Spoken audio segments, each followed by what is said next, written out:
Nah, jadi kalau kita ingin mendapatkan sifat ridha Allah, yang pertama jaga ibadah. Yang kedua jaga akhlak. Akhlak. Itu pembuktian ibadah itu pada akhlak. Kama arsalna fikum rasulan minkum yatlu alaikum ayatina wa yuzakkikum. Di benarnya ibadah antum itu akan terlihat pada akhlaknya. Ya.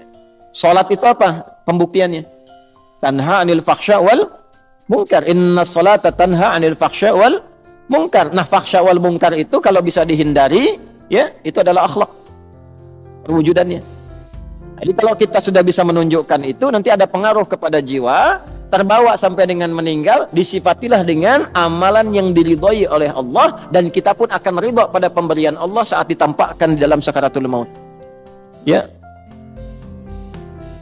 Ya ayyatuhan nafsul mutmainnah, irji'i ila rabbika radiyatan mardiyah, fadkhuli fi ibadi, dengan sifat ibadahnya disebut ibad. Wadkhuli ditampakkan surganya, maka meninggal dalam keadaan senyum karena melihat surga yang ditampakkan. Sahabat sebelum meninggal sudah disifati radhiyallahu anhum wa radu an, lebih tinggi nilainya dengan radiyatan mardiyah. Nah, makanya kalau lebih tinggi di atas kita, maka sifat kita itu meneladani, doanya mengantarkan rahmat. Itu bagian pertama radhiyallahu, ya.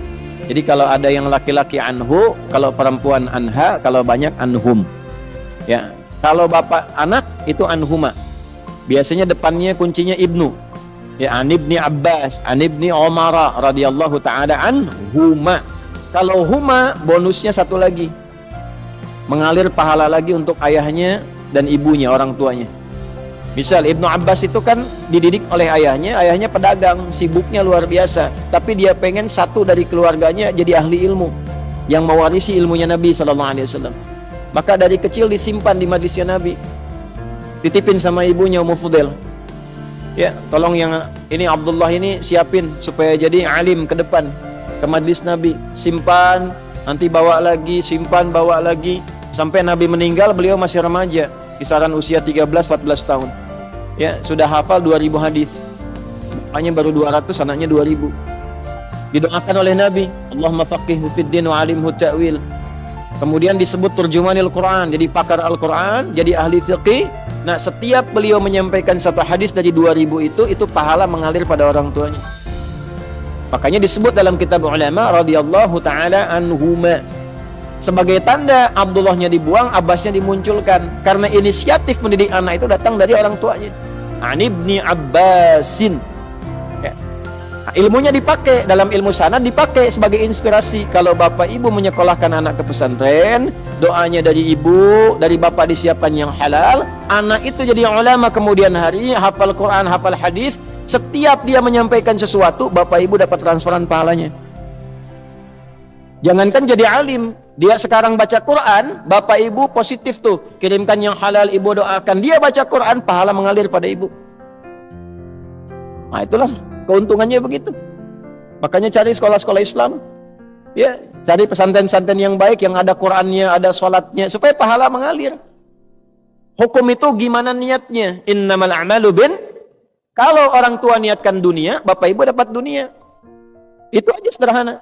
Di dunia yusibuha. Sekolahkan anak ke tempat favorit, kursusnya bahasanya bahasa asing, silakan perbanyak. Jadi sesuatu, jadi direktur, membanggakan Anda, bangga. Urusan apa? Dunia. Anda di servis, iya, urusan apa? Dunia. Selesai dunia, selesai. Akhirat bagaimana? Ya. Pilih dunia apa akhirat? Pilih dua-duanya.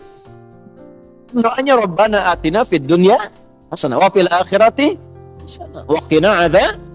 Nah, makanya cari pesantren yang bagus.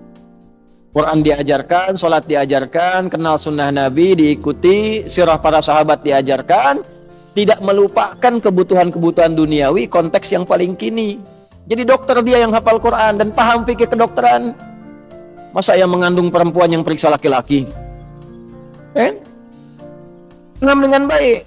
Jadi arsitek yang hafal Quran, jadi pejabat yang hafal Quran. Ya, coba perbanyak ke depan tuh bupati yang hafal Quran, wali kota yang hafal Quran.